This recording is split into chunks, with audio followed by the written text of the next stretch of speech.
Welcome to రచ్చా media. ప్రస్తుతానికి మనం పశ్చిమ గోదావరి జిల్లా తాడేపల్లిగూడెంలో ఉన్నాం. తాడేపల్లిగూడెం ఇప్పుడు ఒక పెద్ద హాట్ టాపిక్గా మారింది. అదేంటో తెలుసా? తాడేపల్లిగూడానికి విమానాశ్రయం రాబోతుంది. ఇది ఎవరో చెప్పలేదు, కేంద్ర మంత్రి రామ్మోహన్ నాయుడు అయితే అతని మాటల్లో అయితే చెప్పారు. అయితే ఇప్పటికే ఇక్కడ ఎలోడ్ రూమ్ కూడా ఉంది. దాన్ని అయితే అప్పట్లో నెట్కి కూడా తీసుకున్నారు. అక్కడ స్థలం అయితే లేదు. అయితే ఈ స్థలం ఎక్కడుంది? ఎక్కడో కాదు, తాడేపల్లిగూడెం ఆనుకుని ఇప్పుడు మనం చూస్తున్న విజువల్స్లో వెంకటరామన్నగూడెం అటవీ ప్రాంతం అంతా కూడా విమానాశ్రయానికి భూములకి అనుకువగా ఉందని కూడా ఇక్కడంతా కూడా చెప్తున్నారు. అయితే ఇది తెర మీదకి వచ్చే ప్రయత్నం అయితే ఉంది. అయితే అసలు బొలిశెట్టి శ్రీనివాస్, ఇక్కడ ప్రస్తుత ఎమ్మెల్యే బొలిశెట్టి శ్రీనివాస్ అయితే ఉన్నారు.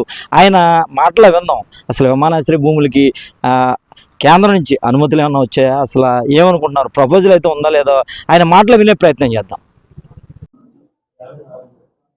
తాడేపల్లిగూడెం కాన్స్టిట్యున్సీకి, తాడేపల్లిగూడెం పట్టణానికి ఎయిర్పోర్ట్ రావాలనేది గత మాజీ మంత్రి మాణిక్యాలరావు ఉండగా నేను, ఆయన, బాబిరాజు గారు కలిసి ఇక్కడ గ్రీన్ ఎయిర్ ఫీల్డ్ అని నల్లజర్ల వెంకటరామన్నగూడెం దగ్గర ఉన్నటువంటి ఆటవిక అడవి భూముల్లో, ఫారెస్ట్ ల్యాండ్స్లో పెట్టాలని చెప్పి ఆ రోజు ఆలోచన చేసాం. ఇదే ఆలోచనని పవన్ కళ్యాణ్ గారు కూడా షేర్ చేయడం జరిగింది. ఆయన కూడా సుముఖంగా తాడేపల్లిగూడెం అనేది వ్యాపారానికి నడిబొడ్డుగా ఉండేది, ఖచ్చితంగా మరి ఇక్కడ ఎయిర్పోర్ట్ ఉంటే బాగుంటుందని ఆయన కూడా చెప్పడం. ఇప్పుడు మన విమానయాన మంత్రి మన రామ్మోహన్ నాయుడు గారిని కలిసి ఈ ప్రపోజల్ కూడా చెప్పవలసిన అవసరం ఉంది. గవర్నమెంట్లో ఉంది మన పేరు, దానికి భూమిని చూడవలసిన బాధ్యత లోకల్ లీడర్స్గా మనకు ఉంది. కాబట్టి ఆయన అభ్యర్థించి త్వరితగతిని మన 5 సంవత్సరాల లోపల ఇక్కడ ఎయిర్పోర్ట్ వచ్చే దిశగా మనందరం కలిసి ప్రయత్నం చేయాలని కోరుతా ఉన్నాం. దానివల్ల విమానాశ్రయం వస్తే చాలా ఫెసిలిటీస్ వస్తాయి.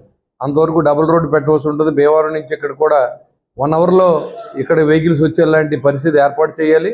ఇది వ్యాపార కూడలి నడిబొడ్డుగా ఉన్న తాడేపల్లిగూడెం కేంద్రం ఖచ్చితంగా ఎయిర్పోర్టు మరి శాంక్షన్ చేస్తానని చెప్పినందుకు కేంద్ర మంత్రులు రామ్మోహన్ నాయుడు గారికి, నరేంద్ర మోడీజీకి, చంద్రబాబు నాయుడు గారికి, అదేవిధంగా పవన్ కళ్యాణ్ గారికి అందరూ కూడా నా ఉదయపూర్వక నమస్కారం, పై కృతజ్ఞతలు తెలియజేస్తా ఉన్నా.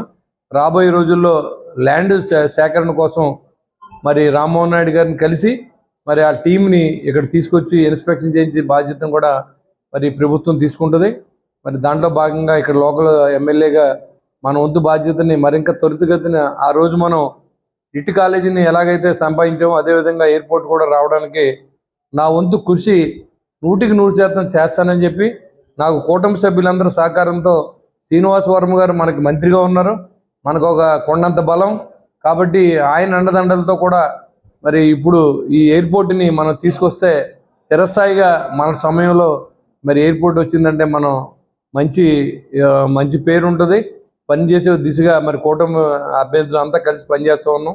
నాకు పనిచేసిన నాతో పాటుగా కలిసి మరి అందరూ కలిసి ఈ యొక్క ఎయిర్పోర్ట్ తీసుకురావడానికి అందరూ సహకరించవలసిందిగా నేను కోరుతా ఉన్నా. Thank you very much.